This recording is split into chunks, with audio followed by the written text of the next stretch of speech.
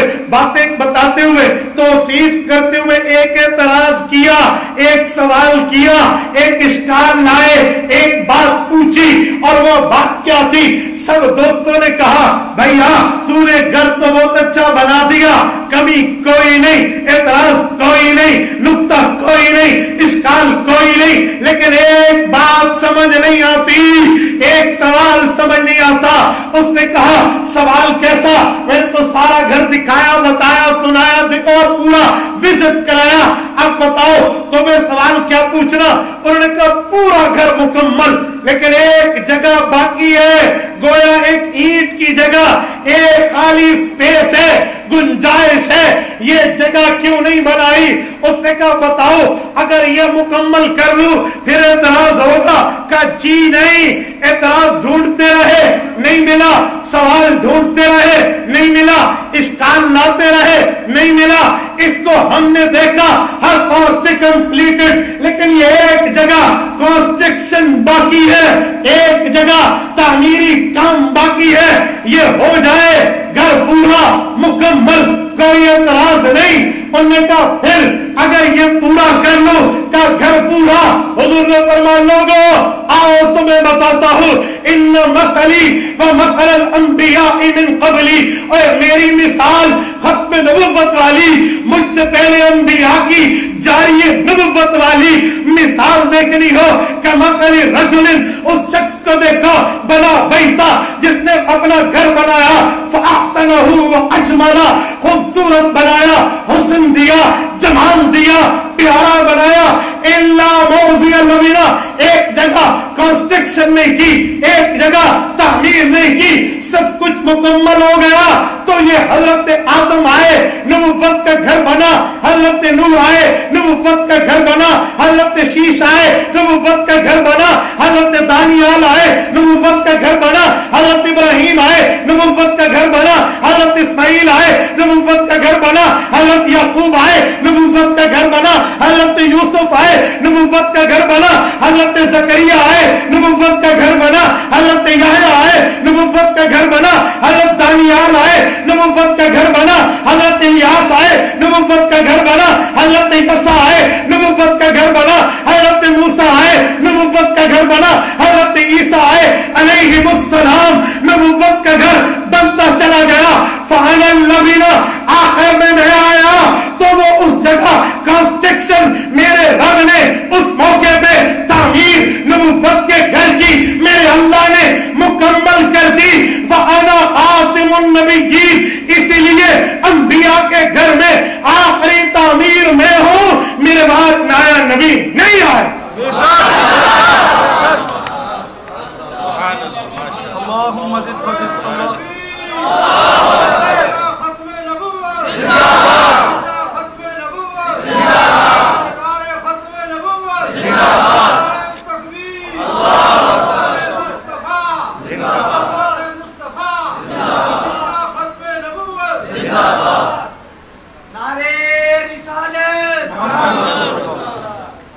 یہ ہے رسول اللہ صلی اللہ علیہ وسلم کی ختم نبوت کی کہانی حضور پاک کی زبانی. سبحان اللہ. اور میرے دوستو, رسالت مآب علیہ الصلوۃ والسلام نے اپنی ختم نبوت یوں بیان فرمائی. میں نے کہا یہ 2 اور 2 4 کی طرح واضح ہے. بے شک, بے شک. آپ یوں نہیں کہہ سکتے کہ اس پر کوئی سوال ہے. کوئی اشکال ہے, کوئی بات سمجھ نہیں آئی؟ نہیں میرے بھائی, وہ کوئی بات رہی نہیں ہے جسے محبوب مصطفیٰ نے سمجھایا, بتایا, سنایا. آؤ, یہ آیت اور حدیث کی بات تھی. اب تیسرے نمبر پہ میں آپ کے ایمان پر غیرت کی دستک دیتے ہوئے عقیدہ ختم نبوت پر آپ سے 2-4 باتیں کرنے لگا کہ جب اللہ کا قرآن حضور پاک کو خاتم النبیین کہتا ہے, حضور پاک کی زبان اقدس خود کو خاتم النبیین کی صفت سے متصف کرتی ہے, تو ہم لوگ اس میں کتنی اپنی جوانی اور کتنا اپنی محنت کا دخل رکھتے ہیں, یہ ہمیں سوچنے کی بات ہے. ابھی بھائی نعت پڑھ رہے تھے, اس پہ حضرت ابو بکر رضی اللہ عنہ کے لیے ایک جملہ پڑھا, تو میں اس پر بھی ایک بات کرتا ہوں. آپ کی مسجد جامع مسجد ہے, جمعہ کے خطبے میں جب خطیب ہاتھ میں عصا لے کر, ہاتھ میں عصا پکڑ کے نا ایک حدیث پاک پڑھتا ہے, وہ آپ نے سنی ہے, ارحم امتی بی امتی ابو بکر. سبحان اللہ. اس کا ترجمہ کیا ہے؟ لفظی ترجمہ کرتے ہیں, میری امت میں سب سے زیادہ رحیم و کریم ابو بکر ہے. میں لفظ کھولنے لگا ہوں, توجہ بھائی, ترجمہ وہ کریں جس سے ایمان کھل جائے. ارحم سب سے زیادہ نرم, کس سے؟ بی امتی, پوری امت میں. کس پر؟ ارحم امتی بی امتی, پوری امت پر. کون ہے؟ ابو بکر. یہ ارحم اس میں تفضیل ہے, اس انگلش میں کہتے ہیں سپرلیٹو ڈگری ورڈ, اس سے بڑا لفظ نہیں ہے, سب سے بڑا لفظ. تو ارحم امتی بی امتی ابو بکر کیا معنی؟ ترازو لو, ترازو کے ایک پلڑے میں جتنی امت میں مرد اور عورت,